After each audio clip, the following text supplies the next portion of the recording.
Hello, fabulous friends, fans, and superstars. Welcome to Synchronicity Web TV. I am your host, Nadiya Shah, and this is your moment of synchronicity. Well, I'm so excited to celebrate with you once again, my dear friend, Marc Laurenson. Marc is one of these rare astrologers that brings so much love and so much wisdom to his interpretations. And he also really knows his stuff. He is a standout astrologer.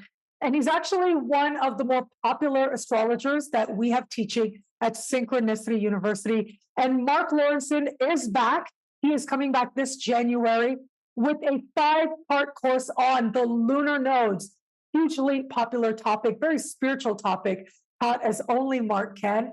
And for a very limited time, you can choose your tuition rate as low as just $5 a class, really an unheard of rate to learn from the likes of the one and only Marc Laurenson of the world famous Sydney School of Astrology. Marc, thank you for being here. Welcome back.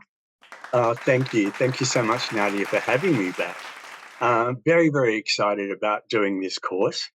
The lunar nodes, as an evolutionary astrologer, most people know about me as an evolutionary astrologer. We pay a lot of attention to the nodal axis. Particularly the south node of the moon, bringing in an energy from before, from the past, and of course how we deal with it in this lifetime, and what we need to go through with it, basically to heal it. And the north node, of course, is going to be a big part of helping us do that. And so the course, the 5-week course, is about understanding your node, your south node in particular. But not just the node, not just the sign that it's in and the house that it's in, but I'm actually going to be bringing in a way of understanding how it fits into the chart, how it fits into an actual chart reading, and how it fits into all the other planets. Also, you know, in your whole astrological journey. So I'm going to be looking at the ruler of both nodes and where it is in the chart. I'm going to be looking at all the aspects to the nodes because that's huge. You've got a planet in aspect to the nodes, especially conjunct the south node or the north node, or squaring them. That's going to be a big thing. And then being able to understand how to integrate all that energy. And then I'm going to be putting it into a reading context. I'm going to be taking people through a whole way of being able to bring the nodes into an actual reading and then relaying that information to the client. So the client is going to get it, not only in a way of them actually going, oh, I know this, I know what this is all about, but also a way of turning it around for them and making it empowering for them and making it inspiring for them. Because, you know, that's basically what being a good astrologer is all about. Yeah. Wow, inspiring people through their chart. But also, of course, I think that very often what happens with us as astrologers is first, when we learn something new, we try it out on our own charts first. And then if it resonates, then we start going to other people's charts as well. And so I am especially hopeful about how it is, because I'll tell you, every time I talk to you, every time I sit in on one of your classes, I feel like I understand my own chart better with greater depth and with a whole new perspective. That's part of what I love about you as a teacher. And so, yeah, I think a lot of students who are going to come, maybe they're just coming because they want to learn about their own chart. And your own chart can be very illuminated by understanding the lunar nodes in astrology from that evolutionary astrology perspective that you bring. True. I mean, I think a lot of people have looked at their nodes and they've kind of got an understanding of them. They kind of think, oh, yes, I have the south node in this particular sign in that particular house.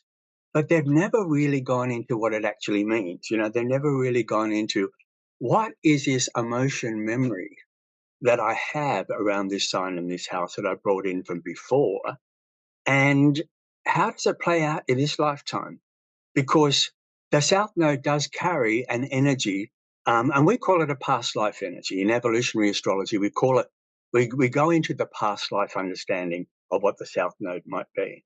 And it comes back into this lifetime in a way where we tend to play it out often again. I have so many clients say to me, are we talking about this lifetime or are we talking about a past life? Because what's going on now is exactly what you're talking about. So a lot of people do bring in the South Node and they tend to play it out again. But they're playing out again in a way of trying to get it right this time, because it feels a little bit like the South Node was in situations where it didn't work out for them, where it could have actually gone off track in some kind of way, where it could have been quite painful, or where it could have just been, unresolved. And it comes back into this lifetime to work itself out. So when we look at the South Node in our own charts, we've got to look at any kind of habitual behavior or patterning that we play out that could be reminiscent of something that we've done before, and it's coming back into this lifetime, as I said, to correct itself or to heal itself or to do something in a way of replanting itself, because the South Node gets replanted and it grows in a new way with the help of the North Node, of course. The North Node is actually pointing in the opposite area of the chart. It's actually saying, let's have a look down here. It kind of beckons us. It's new territory. We don't know it terribly well. A lot of people go towards their North Node quite early, but it feels very much like this particular area is not only going to help us out in a way of moving into a new direction or a new area that feels fresh and new and enlightening in some kind of way, but it is also going to help us heal some of our past wounding or behavior that has come in from before that is probably holding us back in some kind of way.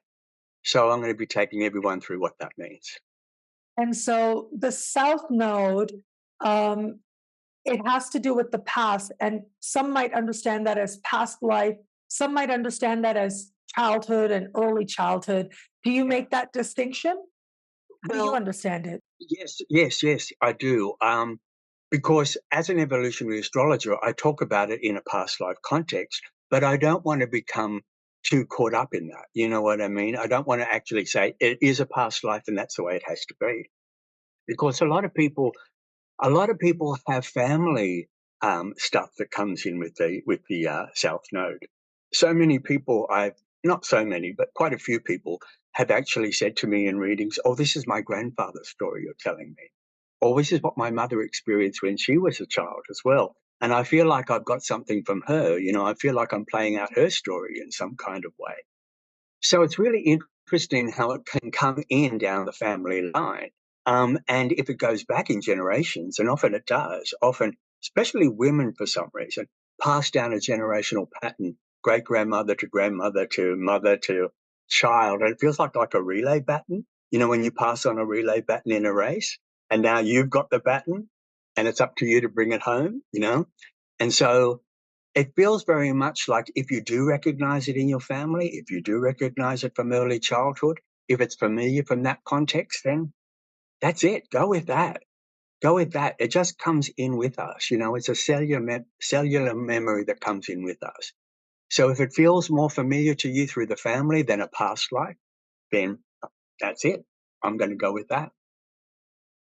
You and I are so connected because literally while you were talking, I thought cellular memory. Oh, I'm going to ask about cellular memory. And then you just started talking about cellular memory because Yeah. I think I remember learning a little bit about cellular memory many years ago. And it's basically the way it was presented to me is that when we do our own healing, like when it is that we work on ourselves, it has a very powerful way of actually healing our ancestral line, of going very far back. And it's almost like we end up being able to continue or heal the work that maybe someone in our ancestral line didn't get a chance to do. Now, here we are, and we get to heal like these very powerful, sometimes very deep rooted karmic patterns that go back generations and generations. We get to address it and change those patterns today. Exactly. And that's very South Node. That's totally South Node. So however you want it to be or however it feels right for you.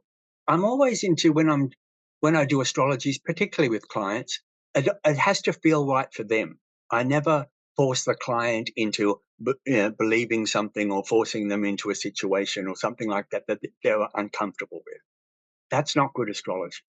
whatever feels right for you. If it feels like it's coming through that way, then that's it. You know, if it feels like it's coming through a past life, then that's it. So yeah, so whatever you resonate with, you know, whatever it is for you, and you know, the cellular memory in our cells, you know, we carry the universe in every single cell. When you Wow. think about it, every single Yeah. cell carries the entire universe. And I mean, we can get into really, really deep stuff here by looking at that and understanding that. But you know, we're all one. We're all connected. We're all from the same source in the end. And even when we're talking about a past life, you know, really, are they all singular past lives? Or are we talking about we're like coming in as like a mascot of sorts for people, like a generation or a whole lot of people who've experienced one particular issue, and you've come in as a soul putting your hand up and going, I'll come in and do my best with helping out, you know, this whole group of people who've gone through this. So, you know, I'll come in as the person or the soul coming onto the earth plane to really work out the and heal the issues of a woman who lost her husband at war and had to bring up 7 kids by herself. There would have been, how many women would have had to do that? Like, so many would have had to do that. And it's almost like I'll be the one. I'll be the one who comes in with a memory of that kind of situation. And, you know, I'll do my best. I'll do my best to heal it. I'll do my best to work it out. I'll do my best to find something that this lady can come into her own with, and now start to experience life in a completely new way, a completely more inspiring, more enlightening kind of way. So, you know, I'll be that person. I'll do it this time. So you can look at it that way too. Now, I know that we're going to go through the signs of the South Node. So I know a lot of people are going to be looking forward to that. They're going to be able to see the incredible insights that you bring. But anytime I talk to you, you know, I do get a little bit selfish, and I just want to apologize. Right now, I have Uranus exactly on my South Node. It is conjunct my South Node. Just off the top of your head, give me something to hang on to. Give me something to So hang you on to, because well, it's been interesting. I'll say that. so you have a South Node in Taurus, Yes, I obviously. do. You've got Yeah, yeah. Uranus. Okay.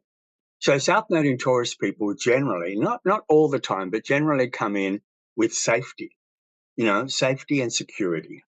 That's a big deal for South Node in Taurus people, because in the past existence, they've probably been in situations where safety and security and battening everything down and making sure we have what we need and all those kind of things would have been important to them. Now, there's a million different ways of how that could happen. Now, with the safety and security thing, you come in, of course, you've got the North Node in Scorpio, okay? So the North Node in Scorpio is pushing you to the edge. It's actually making you, Oh it's making yeah. you go, it's making you go for the orgasm in life, you know? And it's really, really wanting you to take things to the pointy end, you know? Of course, Taurus tends to want to keep everything same old, same old. Taurus wants to keep everything kind of, you know, almost, I don't want to say immobile, but you know what I mean? Keeping everything very battened down. So any of your security stuff now, to any area where security and worth and self-value and anything to do with your safety at the moment is going through a huge overhaul. What's happening now is you're probably being taken way outside your comfort zone for some reason. The things that you have felt comfortable with, or it's been easy for you, or things that have felt kind of safe, or the money's been coming in and all that kind of stuff, and it feels really good. It feels like Uranus is going, no, we've got to take you to the next level. We're taking you to another level of your freedom or another level of your individuation. So I want to say your comfort's being played around with at the moment. Your your usual way of falling back into patterns that keep you safe and that you know that you're good at, you know, all those kind of things that we go, oh, I can do this in my sleep. It's kind of almost like, this is too easy for you. This is too easy for you, Nadiya. You've got to test yourself a bit more. You've got to go to the next level. You've got to push yourself. You've got to go into uncharted territory. You've got to actually start moving now into areas, not necessarily that are going to scare you, but areas that are going to actually take you into areas that don't have guarantees. Areas, where because everybody likes to know exactly where they're going and they like to know the result. This is about you need to venture out into areas that don't give you that you can't see a result, that you can't see a guarantee, but you have to go there. It's for your power. It's for your personal power. We can play safe all our lives, and that's a nice place to be. But at the same time, it really doesn't stretch us. It really doesn't extend us. It really doesn't take us into new areas where we feel more powerful and more resilient and more invincible.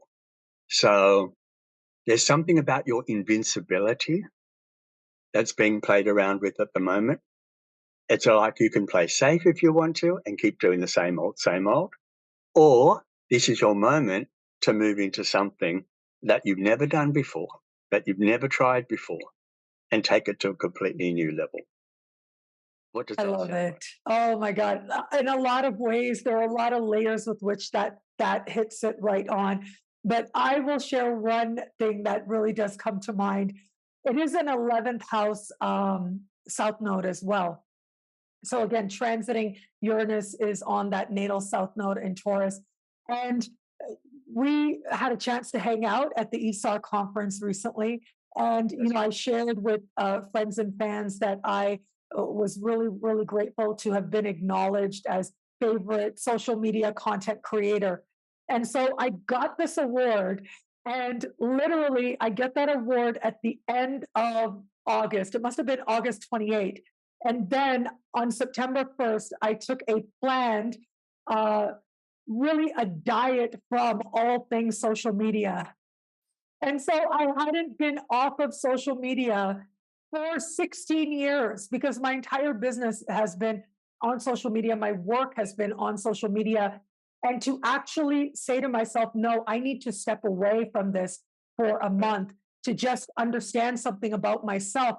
It was Yeah, very scary. It was really yeah, scary. And it was so ironic to me that just as I was gearing up to do that, I ended up getting this award.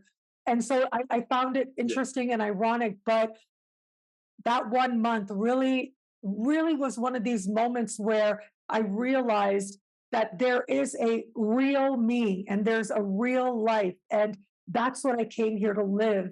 And yeah, social media is amazing. It's allowed me to be independent in so many ways. It's allowed me to have purpose and reach people. And yeah, that's been incredible. But there is something about the social media world that isn't necessarily completely real, all that nitty gritty reality. And yeah, to make that distinction was kind of mind blowing, to be honest. yeah.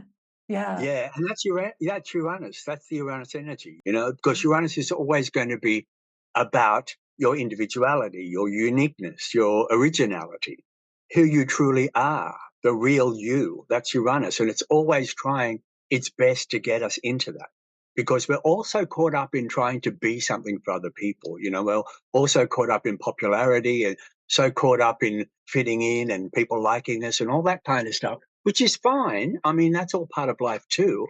But we tend to we tend to steer away or stray away from who we truly are while we're trying to do that. And Uranus is always trying to bring us back to who we truly are, the real us outside of all those things. So that would have been a big part of what was going on for you too, Nadia. It would have been, Yeah. and it probably would have brought up a lot of stuff, not only from this lifetime and from childhood, but possibly in a past life kind of way, where you probably held on to things that you knew and that made you feel comfortable for far too long. And there was something, as I said, was kind of shaking your cage a little bit. Yeah. Yeah, it's powerful. Okay, so thank you everybody watching for indulging me and allowing Mark to indulge me because I know we focused on myself. But yeah, okay, let's talk about everybody else now. Let's go through the South Node, through the signs. Do you want to start with Aries? I know we already did Taurus. Let's go. We'll leap over Yeah, Taurus, but yeah, we'll go Aries. What do you think? yeah, let's do that. Yeah. Just a footnote before I start. If you go to the Sydney Astrology School YouTube channel, I have got the South Node in each sign. I do a YouTube clip on the South Node in each sign, which gives you a little bit more information. So I'll just do it really, really quickly. And this is, again, I want to say that this is very much just the node itself. You know what I mean? It's not in a house, or it's not in context with planets or anything to do with the full picture. It's just the node all by itself. Okay. So the South Node in Aries will always come in with a high adrenaline, with a feeling of high adrenaline and high stress. The South Node in Aries has been through a battle before, has been through a war before. Now, it could be a literal war. It could actually be in a fighting environment, but it doesn't have to be. It just feels like it was up against people. It was up against foe. It was up against something else, possibly that tried to stop it, tried to stop its will in some kind of way. So it probably was in situations where it felt like every day would have been very, very challenging for them. And I find South Node in Aries people often come in feeling exhausted, feeling tired. It's like, oh my God, what I've been through, or even in early childhood, or what's come down through the family, have been battlers. It's been all about the battle. So, of course, getting into a chart, you'd be able to pull that into the context of the whole chart. Okay. So the South Node in Taurus was what I talked about just a minute ago with Nadiya. It's got to do with security. It's got to do with safety and holding on to things for far too long. There's big stories around that with a lot of people. Now, the South Node in Gemini is another version of stress, or another version of, it's more the mental kind of anxiety. When I think of South Node in Gemini, and I notice this with South Node in Gemini people when I do readings, that little hamster or the mouse that goes around those wheels over and over again, and they're just running on the wheel. They're putting all this energy into something, and yet they're actually going nowhere. That's South Node in Gemini. South Node in Gemini are highly mentally stressed people. They come in with mental stimulation that's kind of busting out of their ears. And they come into this lifetime in a way where they feel that there is so much to learn. Schooling could have been a big part of their past life, being in a learning environment. They come in here with so much to learn and so much information, and they're kind of they've got this hyper vigilant kind of energy where they need to know everything thick and fast. But at the same time, again, it's kind of plucking out energy from all over the place and not necessarily doing anything with it. It's not going anywhere. And it just keeps him in a kind of like a perpetual state of being like a cat on a hot tin roof. And so there's a whole thing going on around probably education in some kind of way that plays into this, as I said. But, you'd have to look at the whole chart and what the whole chart is saying to pull that into a more specific kind of environment. Cancer, I cannot tell you the amount of people, ladies in particular, with the South Node in Cancer, that have chosen, not can't, I underscore, chosen not to have children this lifetime, have chosen not to have children. South Node in Cancer. Oprah Winfrey's a great example of South Node in Cancer. No kids. They've been through it before. South Node in Cancer is often going to be people where family have been a big, big part of their lives in the past, and usually to their detriment. Usually being pulled down by family, finding kids have been a trap, finding the whole family environment has been so emotionally overwhelming for them in some kind of way that their Capricorn North Node is saying, you've got to get out to the world, honey, and do something with your life, basically. So I know so many people. I can, if I had 10 cents for every person who said, I don't want kids with the South Node in Cancer, I'd be very rich. So that's Cancer. More to it, of course, in the whole story. Leo's a funny one. South Node in Leo is that feeling of having to kind of having to be something you're not. You know how celebrities can't actually be themselves. You know how celebrities always have to be, it's an image. It's kind of like I have to be popular. I have to look good. And so it's never a relaxing kind of thing. It's never relaxing into who you are. Possibly people admired you. Probably people looked up to you. Probably people thought, oh, look at that person. Maybe that comes into it as well. But there's a feeling of never really living your true life with the South Node in Leo, always kind of loving the popularity and looking for the popularity on one level, but it comes from not being yourself, and it comes from a feeling of, I want to say, of that feeling of an expectation, having to live up to an expectation. Virgo is hardworking. You come in, 18-hour days, bloody knuckles from scrubbing something, you can do it. You can look at it in all different ways, of course, but Virgo is always going to be the hardworking, service-oriented person from the past who always felt no matter how much I do and no matter how much I put into something, I never get anything, never get it together. I never finish it. Sometimes I feel I'm never going to get it right. Comes in with a lot of people, with this feeling of, again, of feeling overworked or overwhelmed, but also kind of like a self-flagellating kind of feeling, like I've got to do more, I've got to keep going, I've got to learn more. All that kind of stuff comes in with the South Node in Virgo. South Node in Libra, codependency. You were somebody's partner. You are Mrs. somebody or Mr. somebody. That whole idea of I don't know who I am outside of being a couple, outside. I don't know who I am as a functioning single person. North Node's in Aries. North Node's in Aries saying you've got to get that together. You've got to get your independence together. So you were the nice, compliant, easygoing, whatever you say, honey. I'm being a little bit cardboard cutout here, but at the same time, that kind of over-pleasing nature comes in. South Node in Scorpio. This is a tricky one because the South Node in Scorpio will always feel like it's been in environments where it's been dangerous, like dangerous environments where things can happen at any time. That feeling. Some people have those kind of life and death situations, where you've been living in those kind of situations where anything, you can get, something could happen, a bomb could come through the window, or you can get ambushed. I'm just talking about it, on the level of a scenario, kind of to be able to make a picture of it rather than what actually happened to you. Lots of witches. I have so many people in readings with South Node in Scorpio. They go, I was a witch. I know I was a witch and I was burnt because I was being a witch. Possibly. I'm not saying, no, you weren't a witch, but at the same time, a witch is a good archetype, isn't it, for the South Node in Scorpio? But it's a powerful South Node, but it was used in a way where they kind of felt more controlled than the other way around.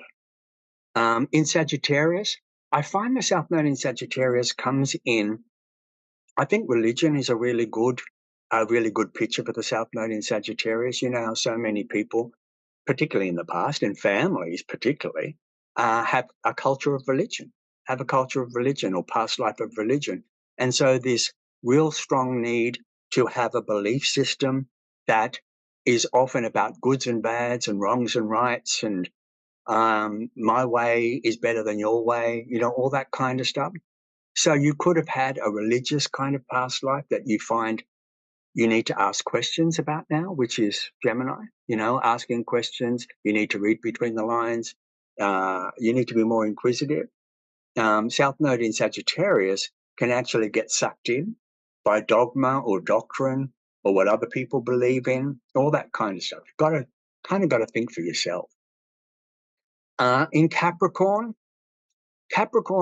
is always, to me, when I'm talking about Capricorn in readings, and so many people know this one, duty, responsibility, carrying the burden, carrying the burden of everybody else, carrying the burden of life on your shoulders, The buck stops with me. I'm driving the ship. If the ship goes down, I'm responsible for it. Everyone's going to point to me. That's Capricorn. You could have been in a position of some kind of authority in the past, but it feels very much like I had to do it alone. I had no time to cry. I had to just push through. I had to, had to get the job done. And it's a heavy kind of weight that comes in on your shoulders with the past life in Capricorn. Aquarius often feels like it doesn't fit in. Aquarius feels like it could have been from a minority group in the past life, or a group that wasn't terribly accepted, or just one of the crowd. I didn't stick out. I was one of the many, many, many people out there. People talked about the people going, who's that? Which one are we talking about? I can't even see her. That's Aquarius, one of the many, that kind of thing. And you could have been part of a community or a group or a team. You could have been part of something where you were working towards something or fighting for something, or, the justice of something. That all comes into it. But I often feel Aquarius was different, was unusual. It wasn't necessarily run of the mill. And so therefore, there's something about their feeling that they're not approved of, or they didn't get accepted, because the North Node's in Leo. So the North Node is about the celebration of who you are, basically. And so the South Node in Aquarius is still kind of coming in from not really feeling like it was like everybody else. Minority groups particularly would really understand this one. South Node in Pisces can often come in feeling very disconnected to life, can often feel like they've kind of lost themselves in the past life in some way, but maybe overgave, maybe were there for too many people and maybe got walked on or walked over, that kind of thing. There's a spiritual element with the South Node in Pisces. Maybe they worked in the spiritual profession. Maybe they were mystics, or maybe there was something psychic about them. But I often feel with the South Node in Pisces, there's a feeling of kind of living in this world or living in this land outside of reality. And it probably, for some people, it probably felt very much like it could never really get itself together on the earth plane. It always felt like it was, again, marginalized or on the outer in some kind of way. Pisces energy can often be overly compassionate, overly sensitive, and suffered for it in a way too. Suffered for that part of their personality. Maybe that part of their personality was used or abused, or maybe it's just a part of their personality that that they, when I say it, they couldn't find a place for. It was almost like a person who kind of was lost in their own feelings or lost in their own emotions. Virgo will be their North Node, of course, so they've got to get their act together. Basically, they've got to build parameters. They've got to actually start getting their ducks in a row. They've actually got to start putting everything into some kind of working order.